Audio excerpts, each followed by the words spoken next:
If you have clouds, we have. So this is not for a blue day. Well, actually, on blue days they get these things called haze domes, right? Especially if you have high contrast glasses, you'll occasionally see these white wispy things, right? And they actually are proto cues. There's just not enough moisture to actually create a cumulus. Thermal glasses. I got actually a pair of rose-colored glasses in those situations. Sometimes even the polarized, they're not good for a lot of other reasons for flying, but sometimes those can be useful for that. You said, can you repeat that? Rose-colored glasses? Rose? Well, I find I like high contrast ones for those. So rose is quite high contrast as well as like yellow or brown, but gray is not very high contrast. Okay. Yeah. So I actually fly now with goggles. Like I've got a pair of Oakley like high contrast like non-polarized goggles, and like it's so much easier on your eyes. You don't get your eyes dried out. Like that's another whole. Like I should mention too that if you want to improve as a pilot, you can probably also do something at home tonight. Like go sit in your harness, make sure everything. Like I'll see people with their harnesses, and I'll go sit in them, and I'll be like, "How do you fly in this thing? It's just not set up right." So really try, if you're sitting around one day, like at a flying site, and it's not particularly good, and you're a newer pilot, like go hang your harness up from a tree and get some feedback on it, get somebody else to look at you and all that stuff, because not having that stuff sorted out can really hurt your flying. You wouldn't even know that you're like crunched into a little baseball position, sitting too upright or something. Like I remember I tried somebody's harness at a Kike, and like I had to like land, and I looked at the guy who was my size, and I'm like, how do you fly that? It was like unflyable, right? And he was a fairly new pilot, and he just had this really weird. I think he was an old skydiver, so he thought all the straps had to be really tight. Yeah, it was really painful. So yeah, like big attention to gear. Also having things like even hike and fly. I'll have my phone with running XC track, because if you're doing some hike and fly, you do not want to have no way of navigating if you get whited out, because when you hike and fly, it's not always going to be a perfect day, right? And you have motivation to fly down. And so I made the mistake a few times of flying hike and fly. I just got my beeper Vario, right? But not having instruments, it's a safety factor, and as an experienced pilot who's probably going to fly in those conditions, because hey, I can fly in these conditions, I can get down off this mountain, I might even be able to have a cross-country flight. If there's a little bit of cloud, because where you're launching is less than ideal, and now you can't fly through it straight, so I always have my phone somewhere I can see it, like on top of my front mount reserve, or whatever it is for you've got for hike and fly.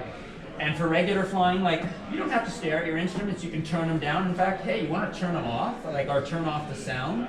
That's not a bad thing. Like learning how to fly by feel is actually really good for your flying. And if you want to chill out on a long flight, just turn off the Vario. You're like, oh. It's actually really relaxing, right? And learning how to be relaxed in the air, not using more muscular strength than you should, is actually like, if you find yourself, like I'm using a lot of tension in my harness, try not to. Like try to get yourself so the harness fits you right, and you don't need to use that, because like on a long record-breaking flight, you just wear yourself out.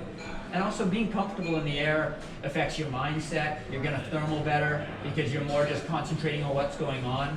Where if you're building in a lot of tension, it's not going to work as well. Yeah, gear is like my harness. I'm going home and I'm probably going to modify it tomorrow again. Like I've got an advanced lightness too, and the list of things I've done to my harness to make it perfect for me is 2 pages long. What about your hands? Like besides the hot shots, I mean, after like a 6-hour flight, for example, you're gonna break a record, for example, like tomorrow. So if you're up high at Pemberton and it's freezing cold. I actually have one of the things I've done is I've got a pair of old overmitts, right? And so I launch with pretty thick ski gloves that I still feel I can launch with okay. And then once I'm thermaling and it's like, whoa, it's a good day and I'm getting up high, I've got them in my 2 pockets, right? And then I can put the overmitts on. I don't really want to launch with them all the time. Yeah. And they fit over the gloves, right? And they actually make it significantly warmer. Yeah. Interesting. Yeah. Hot shots, like they can work. I have limited success. I use those on my feet. I have limited success with my hands. Nicole uses them to good effect too. But yeah, like play with getting over gloves, or over mitts. Actually, it's probably more effective. Is it like a shell you're talking about? Yeah, Yeah. just an overshell, because then I can just slip it on top of the gloves I've already got. It stops the windage, yeah. Yeah, it's just another good layer, and by putting all your fingers together in a mitt, it's not as good for like technical like launching and stuff, but it's certainly warmer. Yeah. So that's I've gotten old. They don't sell a lot of over mitts anymore. No. Also, what Stefan's saying too is a lot of people don't realize, like when you're on glide across a big valley, like I put my arms down, and also throw the blood, like you're actually trying to throw the blood into your hand, right? Like from ice climbing and stuff like this, it's not just oh yeah, it's like you'll see me, like I'll be on glide and I'll be flapping both arms as if I'm actually trying to flap. And the weird thing I find, Kim, is that once I've shaken out a couple times on a flight, my hands get warmer. Yeah. And then all of a sudden, like, I have a problem in the first 2 hours, and then after that I'll be okay. So how often are you doing that? Any glide that I feel is comfortable enough, like if I'm cold, I try not to get too cold, you know, but if I'm cold and it's up, yeah, okay, I think I've got this glide, I'll like shake out, get my hands down, even for a little bit, you know, put them in the pockets of my harness, like, you gotta be careful when you do that, obviously, you know, and I actually practice, okay, if I get a collapse, how am I gonna deal with this? I actually run my hands up my risers and I grab the brakes from the back. Because I have had a couple of times when I've, all hell's been breaking loose and I wasn't holding on. And that's actually a better way to get them. Like if you're trying to grab them and they zig, you zag, you know. But if you run your hand up the back, so actually try that. It's just like when you're gliding out. If you know, you should, you know, I look at my harness reserve handle like probably every flight. Just it's down there. Like I look at it before I launch just to make sure that my speed system or something hasn't gone through it. Like I have this little pre-flight check that I do, and one of the things is making sure that, especially if I've had my glider detached, one time I actually reattached, and the speed bar line had come out, and I hadn't seen it, but it threaded it through the handle. I hadn't seen that, and I hooked it up. So if I pressed bar, I might have popped it. Rod Frew found that for me, so I owe him a beer still for that. That was years ago. And like I remember on launch, he goes, Alex, your speed bar line's through your reserve handle. You're like, Thanks, Rod. Yeah. So, yeah, like, oh, and having a P2, like, oh my God, you know, like, it's difficult for the women for sure, but like, for the guys, when it's cold, if you want a long flight, P2, P2, P2. And then you can be the guy who's drinking on launch, you know, just before you fly. You want another hot cup of coffee? Sure, yeah.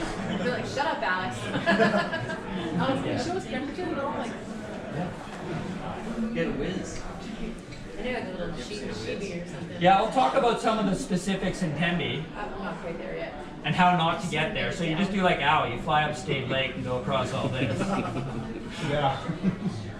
Or you fly like James did, and you fly up here, all the way up, you know, Indian Arm. With the wind. Cambridge.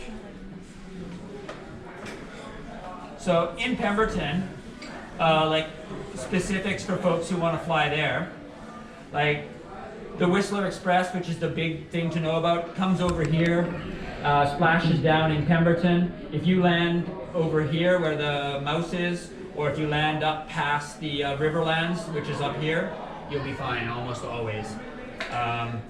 Unless it's like a full storm of something more than just Whistler Express. And you know, the normal run from launch, we've sort of got the 100K flight here. Launch is here. You know, this is Owl Ridge with the Owl Lakes behind it. And then you've got that first little gap. And then this is where it gets fun at Golden. I mean, at Pemberton. Like, frankly, a lot of times Owl Ridge sucks, right? And it's not my favorite place on a high-pressure summer day. A lot of times, like, you're scratching out, and then you take a bit of a beating down here because there always seems to be some southwest wind here. And a lot of people, I'll see them give up or like turn around. I'm like, you are just getting to the good stuff. And frankly, you can dive across this gap here on a modern glider, like at the top of the ridge. You do not need to be 1,000 meters over this ridge. With a modern glider, you're going to start flying inclines in this gap before you get to Mount Barber here, and they'll just get better as you go further in, right? So try not to get put off going across here. Like if you feel like you're sinking out, you know, you do have to glide across the river, but the river is pretty close to that side of the valley, and you'll get across. You know, if you don't, unless you do something radically crazy about leaving crazy low. And once you're here, this is where if we can build a gondola with the West Coast Soaring Club money, we should put the flying site here, right? A flying site would be much better here because the base, everything is better out at Barber. Like I usually get to Barber, you're like 20 kilometers in or 18 kilometers in or less, and you're like, oh, there's the first good climb of the day. I'm over 3,000, game on, right? And so, it's kind of funny to say that, but like it really is, it's a much better zone, this hill area. This is where people topland over here on Copper. That's 10 Keel Lakes back there, Goat Peak. And there's a little launch I pioneered in here. No one else has used it, but it's there. If anyone wants to. Yeah, keep naming all the ridges and yeah. please. So, to come back here, this is Miller Ridge. That's another really good launch, and actually, it's a great place to start from because you don't have to put up with the Owl Ridge BS, right? So Owl Ridge, because of the orientation of even upper, on some of the days which are a bit more stable, they can still be excellent cross-country days. You won't get away from there till 1 o'clock, sometimes 2 o'clock, which is really late if you want to do a big flight. If you're not trying to break records, getting away at 3 and flying till like 6 is still totally awesome. Or getting away at 6 and flying till 9 at this time of the year. So that's not always a consideration. Don't forget about evening flying. A lot of times, I've launched from up here, and you probably have too, where we've been